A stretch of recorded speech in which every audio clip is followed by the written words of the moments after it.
বন্ধুরা দেখতে পাচ্ছেন এখানে ধান কেটে ফেলেছে।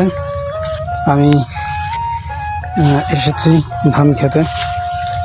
এই যে সবুজ ঘাসগুলো দেখতে পাচ্ছেন আর দুই পাশে ধান। এই ঘাসগুলো হচ্ছে আইলের উপর। তো আমি আইলের উপর দিয়ে হেঁটে যাচ্ছি।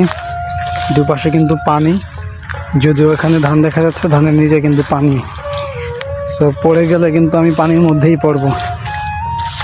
দেখেন বন্ধুরা কত সুন্দর ধান হয়েছে, মাশাআল্লাহ। কিন্তু দুঃখজনক বিষয়, গত রাতে আমাদের এখানে প্রচুর পরিমাণে ঝড় হয়েছে। ঝড়ে আমাদের এই ধানগুলোর অবস্থা দেখেন, একদম শুয়ে পড়েছে পানির সাথে। এখানে দেখতে পাচ্ছেন এখানে কিন্তু পানি আছে বন্ধুরা, পানির সাথে ধানগুলো একদম মিশে গেছে।